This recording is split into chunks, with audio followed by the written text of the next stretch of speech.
entender hoje a importância da autoestima. Então, ontem nós falamos, as famílias estão desestruturadas e não podemos falar de autoestima se pai está fora de papel e mãe está fora de casa, se nós não entendemos o valor e a preciosidade dos nossos filhos. E hoje eu quero falar um pouquinho o que é autoestima. O que é? O que ela faz conosco?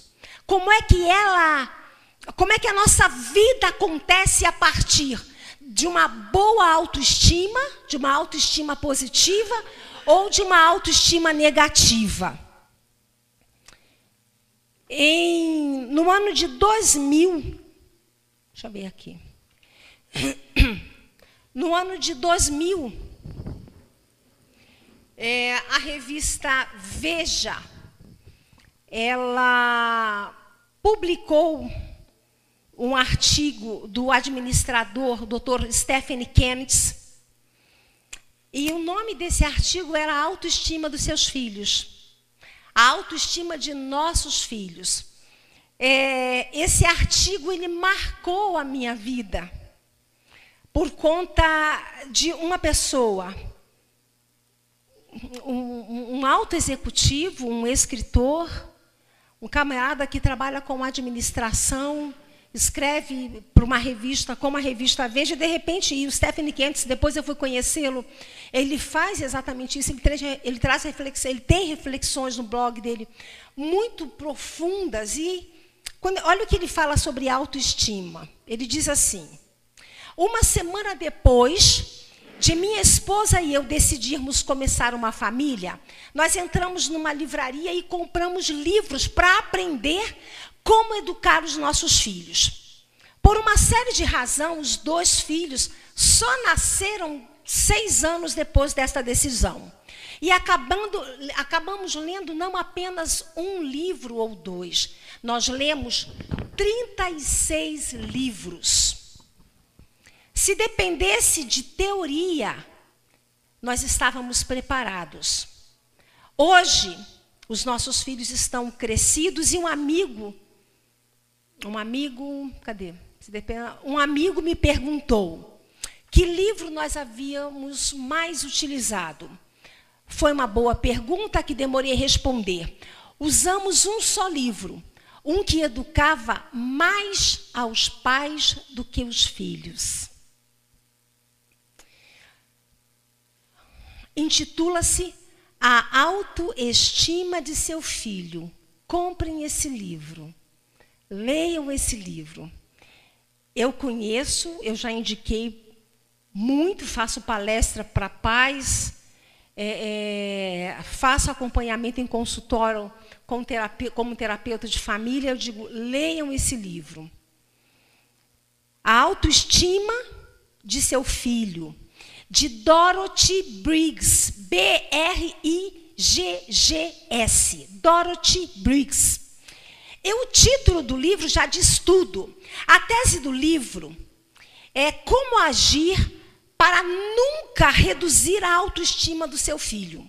Elogiá-lo frequentemente, ouvir suas pequenas conquistas, festejar suas pequenas vitórias, nunca mentir ou exagerar nesse intento. Em suma, mostrar aos nossos filhos o seu verdadeiro valor.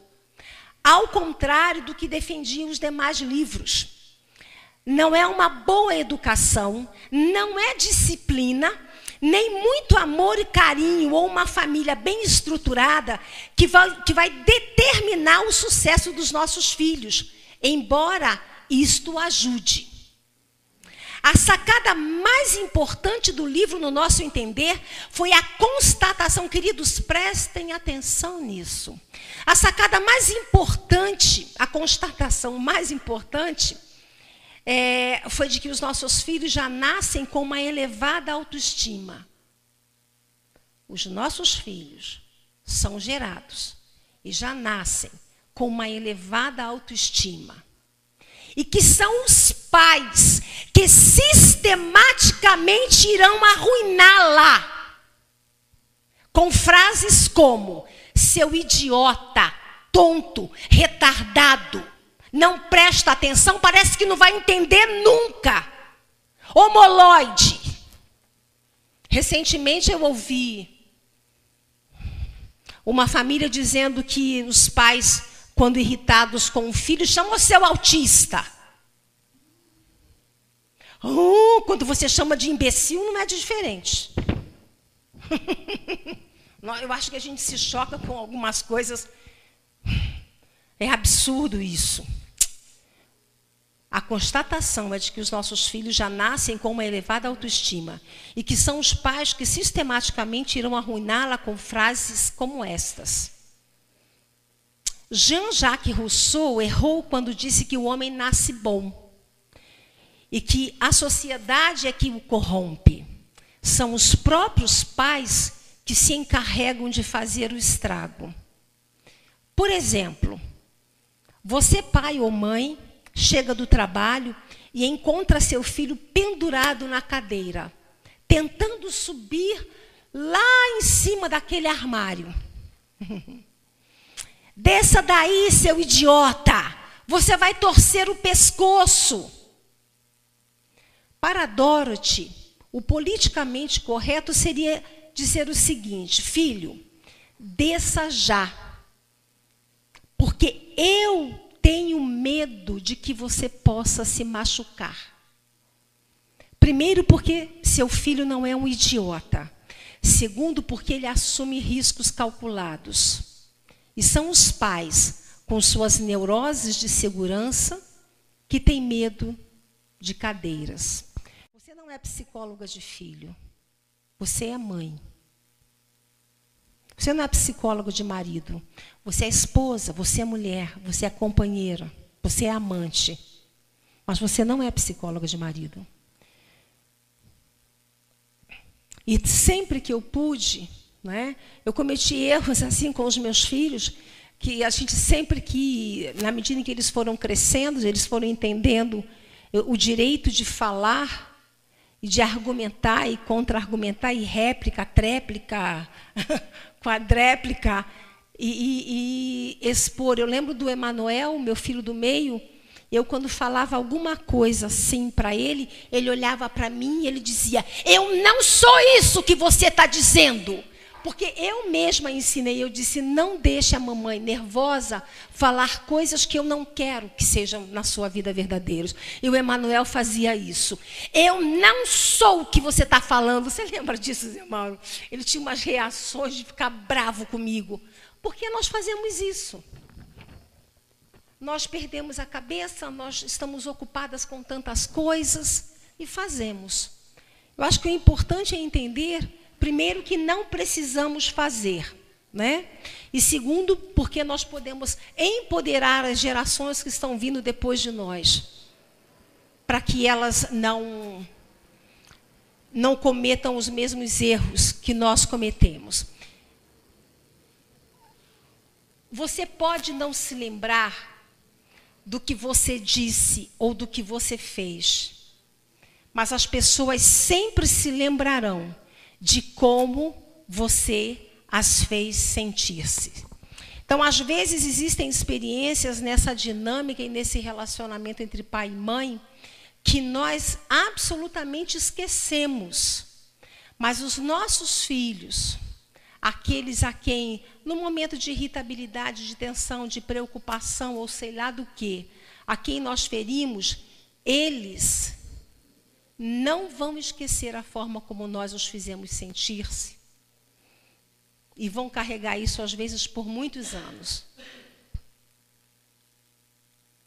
Bom, ontem, eu coloco nessa transparência, nesse PowerPoint, o quê?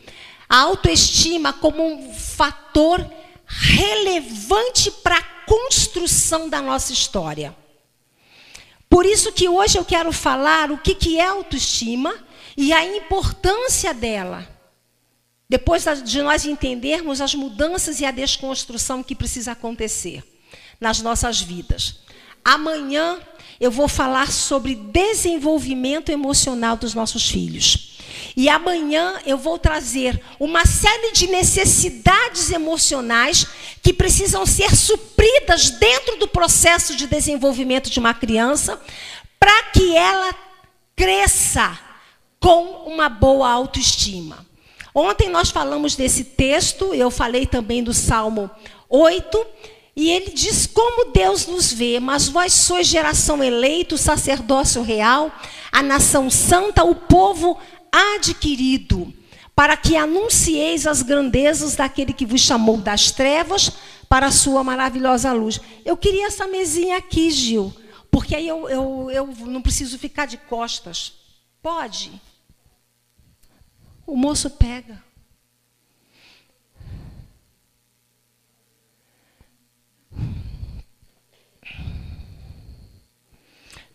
Tá ótimo. Vocês se lembram que nós falamos ontem no feche você. Nós falamos no Salmo 8 como Deus nos vê, e Deus nos vê de uma maneira tão tremenda que ele entregou a sua criação para o nosso cuidado. Lembram disso?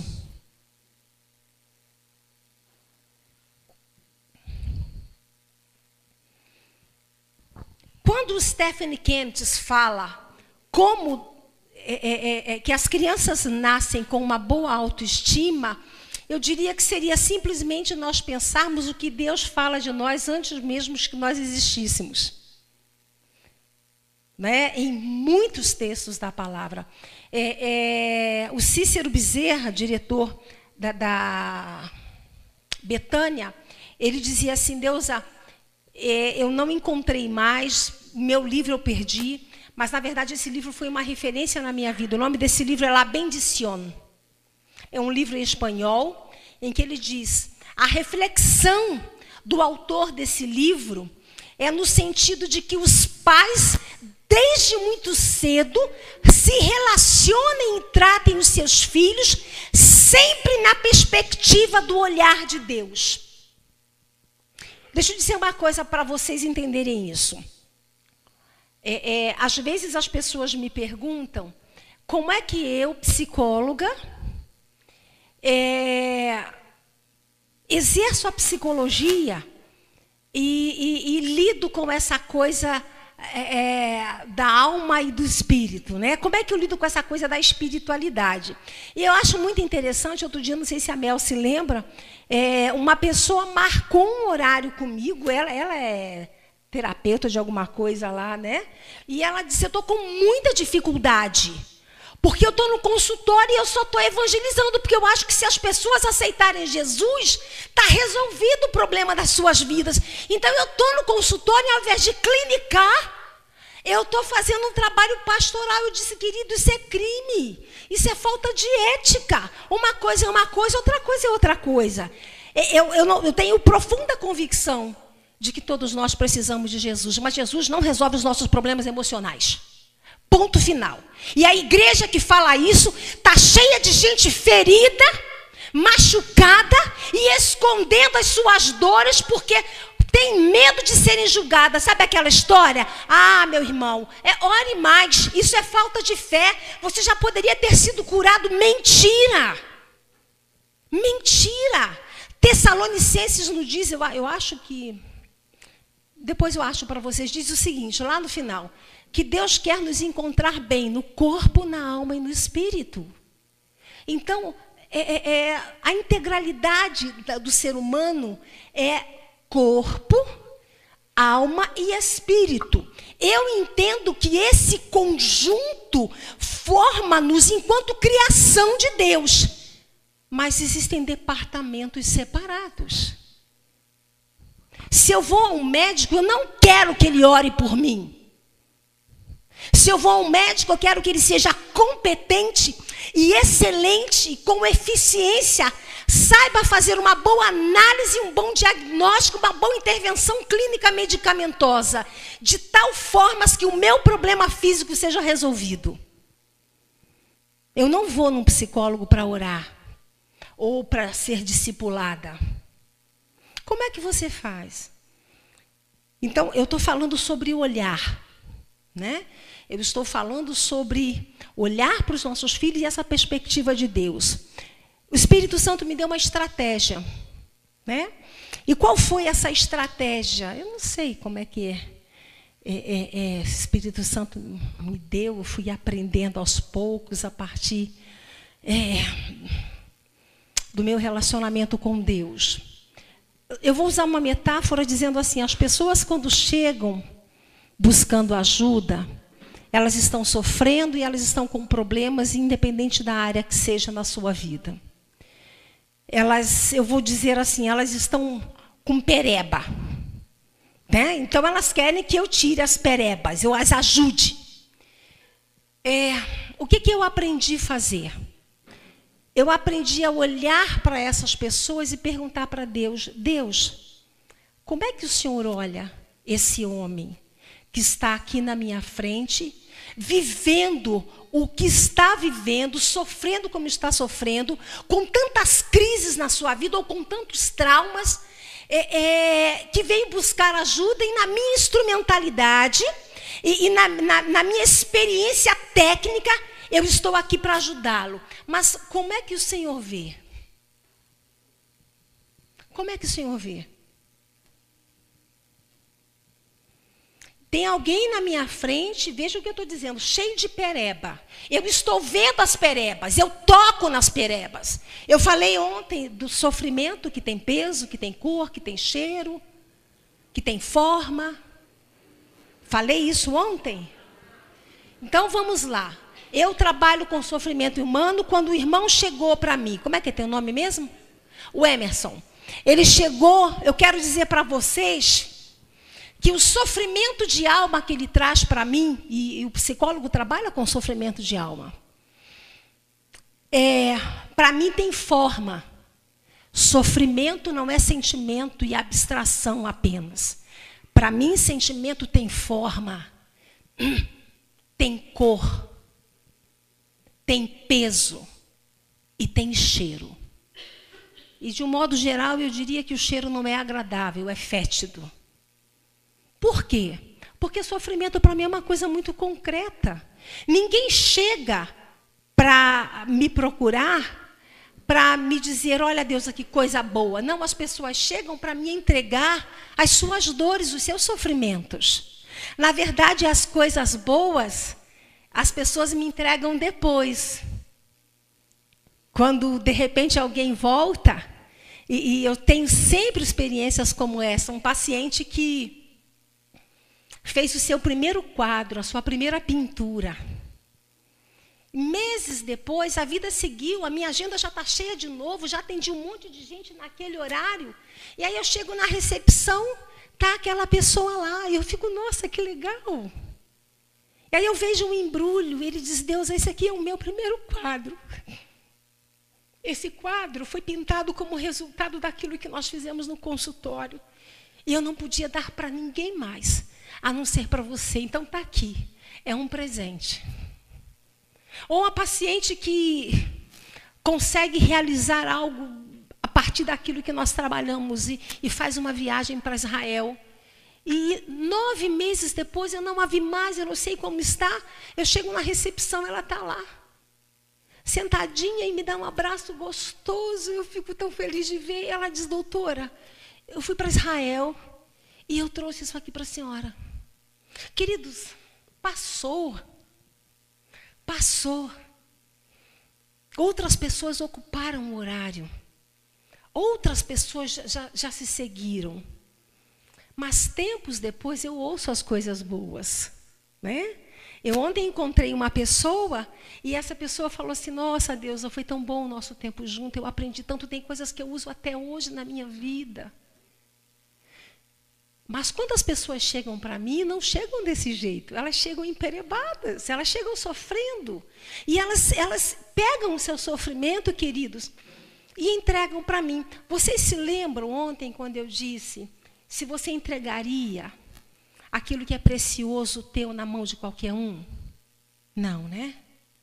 E nós vimos por que nós não entregaríamos. E nós vimos que Deus entregou aquilo que de precioso é para Ele e para nós cuidarmos.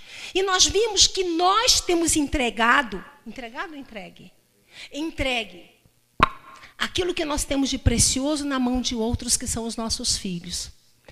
E eu entendo que sofrimento humano, quando eu entrego o meu sofrimento, quando alguém chega para mim e fala das suas crises mais profundas, essa pessoa está se desnudando, queridos. Se desnudando. Eu diria para vocês que elas me entregam porque elas têm certeza do acolhimento que eu vou fazer, do respeito que eu vou ter, do cuidado que eu vou ter. E eu entendo que sofrimento, ele acaba sendo precioso, porque é a dor que não me pertence, mas é do outro. E que o outro confiou em entregar para mim. Se desnudar. Eu sei que muitas vezes eu sei coisas de homens que sua esposa, seus filhos nunca saberão. E que aquilo precisa morrer comigo.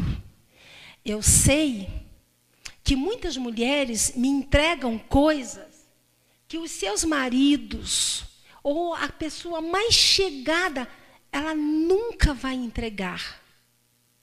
Mas ela entregou para mim. E porque entregou para mim, é algo precioso. Quando alguém te entrega algo que é precioso, você precisa saber cuidar. Você precisa respeitar e entender que, a despeito de ser uma dor, tem valor. Se eu mostro para você a minha nudez, não me faça sentir vergonha dela.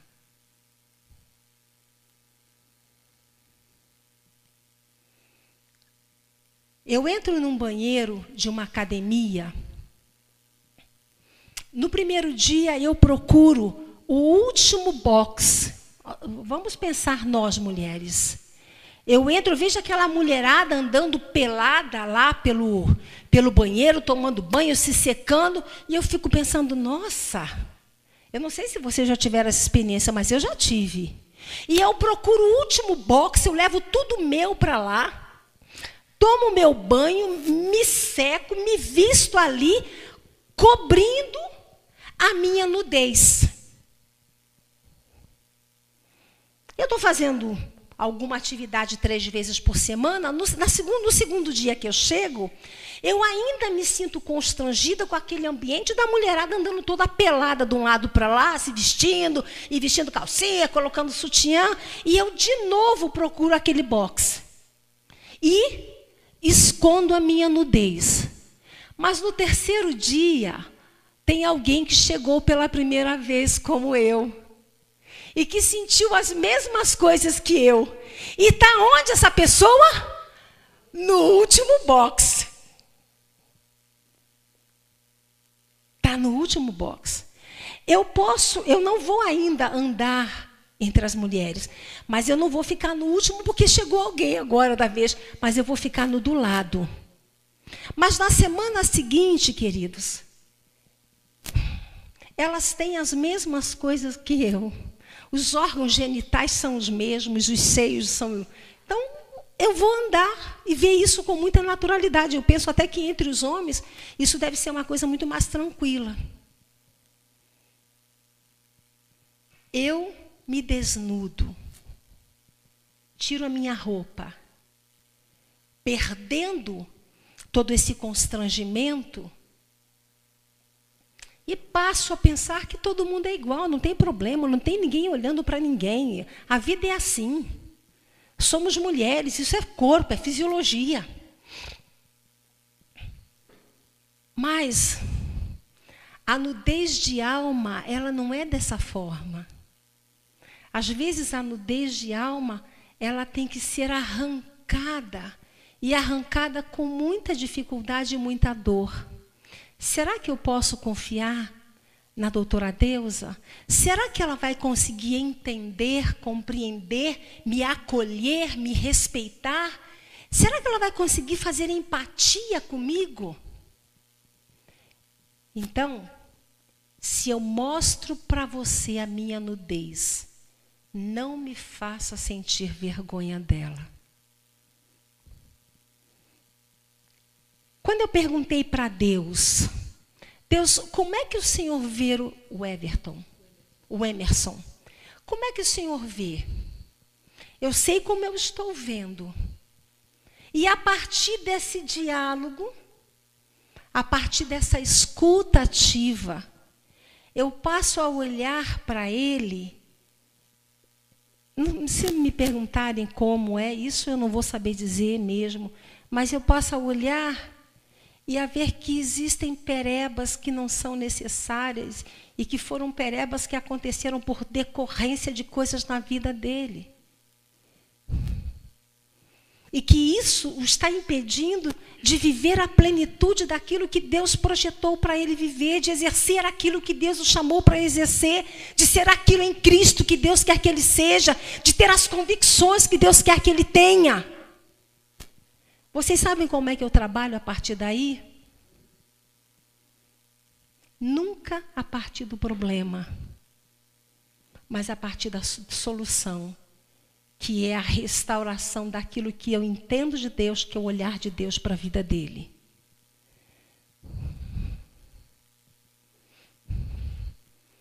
E o que eu faço chama-se psicologia. E por que eu contei toda essa história? Porque nós precisamos aprender a olhar para os nossos filhos não a partir dos problemas que eles apresentam. Não a partir das perebinhas que desde muito cedo nós identificamos. Aquele temperamento difícil, aquela criança mais rápida, aquela criança mais lenta, aquela criança mais temperamental, aquela criança mais irritadiça, ou aquela criança absolutamente mais tranquila e apática, a ponto de você se preocupar com isso. Por que eu consigo olhar para as pessoas que Deus me dá para cuidar e dizer, Deus, qual é o teu olhar para este homem que está aqui sofrendo e que tem tantas dores, tantas perebas? Nós precisamos aprender a fazer isso, porque Deus já disse quem nós somos nele e quem Ele quer ser em nós. A restauração do olhar de Deus vai fazer com que as nossas posturas mudem, no sentido de gerar nossos filhos, gerar no coração dos nossos filhos. Eu ontem ia falar uma coisa, eu não falei. Em Recife agora, em Jaboatão dos Guararapes, uma mãe trouxe um piazinho para eu orar por ele. Doutora, ora pelo meu filho. Não sei se você lembra, fiz até uma fotinha com ele, pequenininho, devia ter uns 3 anos. Aquele rostinho moreninho, bonitinho, né? Aí eu sentei assim pertinho dele e eu disse, como é que é teu nome? Ele me falou, agora fugiu, daqui a pouco eu lembro. Eu disse, posso orar com você? Ele disse assim. Falei, então vem cá. Sabia que você é uma bênção de Deus? Ele de olhinho fechado. Aí eu comecei a orar, Senhor, que os teus projetos na vida dele se cumpram, que ele continue sendo uma bênção, que ele cresça o homem que o Senhor projetou para que ele cresça, que a sua mãe seja instrumento nas tuas mãos para gerar no coração dele. E fui orando com ele. E disse, querido, Deus tem algo grande, um projeto maravilhoso na sua vida. Gente, um toquinho de gente assim. A mãe dele entrou no Facebook essa semana e me contou toda a oração. Disse, doutora, o meu filho falou assim, mãe, sabe o que ela falou para mim? Ela falou que eu sou uma bênção de Deus. E ela falou para mim aquele negócio que você fala todo dia, que Deus tem um projeto com a minha vida. E ela pediu para Deus, como é que ele falou? Ele disse que eu pedi para Deus fazer com a mãe dele aquilo que ela pede sempre que eles oram, que ela seja uma bênção na vida dele. O que eu fiz, queridos? Eu reforcei uma coisa algo que ele já tem experimentado na sua vida familiar. Eu falei de algo que para ele não foi estranho, porque ele já tem experimentado isso a partir das pessoas significativas da sua vida, que é o seu pai e a sua mãe.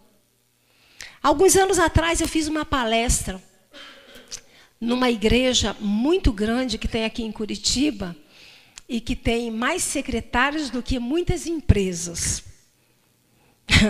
Sem comentários. E eu dei um treinamento e a secretária, não sei como é que é lá, sênior, ela disse: doutora, eu queria muito que a senhora trabalhasse com autoestima no grupo de secretárias. Então, trabalhei com elas, fiz algumas avaliações e tal, e depois nós falamos bastante. E uma pessoa disse para mim assim: Deusa, eu estou muito emocionada com tudo isso que você está falando. Sabe por quê?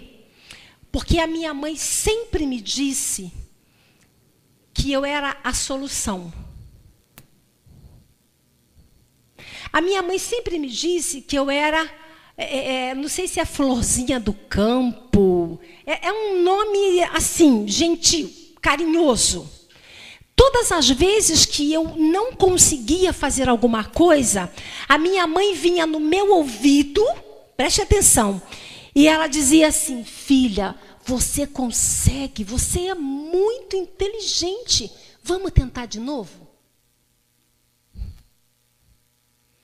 E ela disse: Deusa, todas as vezes que eu precisava fazer alguma coisa na minha vida que não havia dado certo, parece que aquela voz vinha no meu ouvido e dizia assim: filha, você é muito inteligente.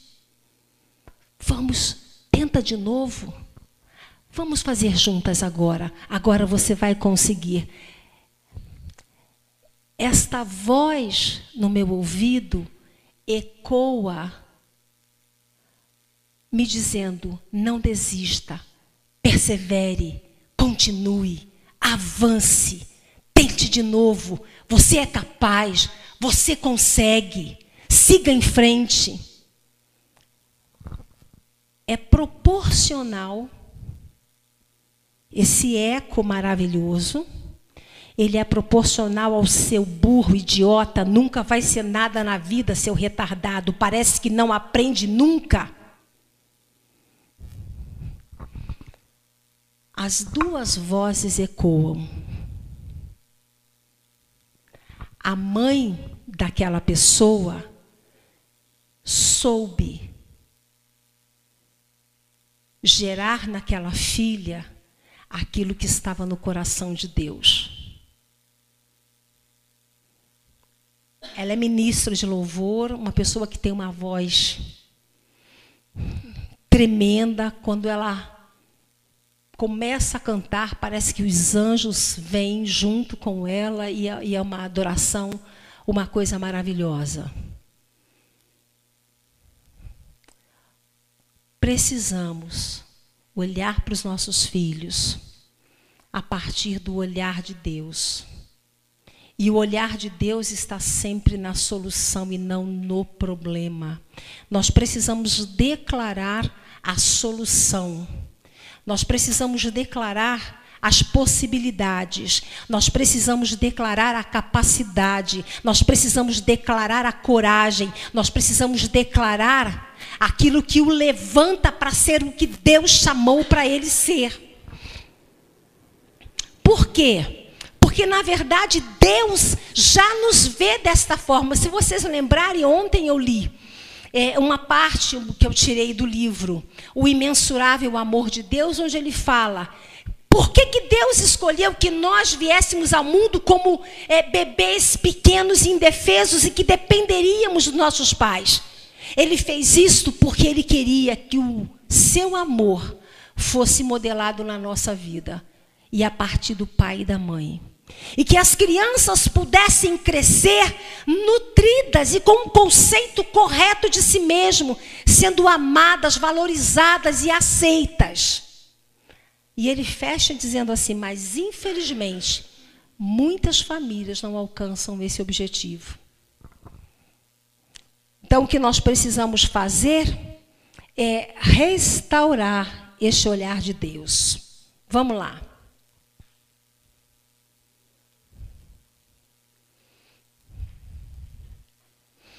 Os dramas da vida, tá, da nossa vida, eles são reflexo das visões mais íntimas que nós temos a nosso respeito. E quando eu falo em visões mais íntimas, eu falo dos pensamentos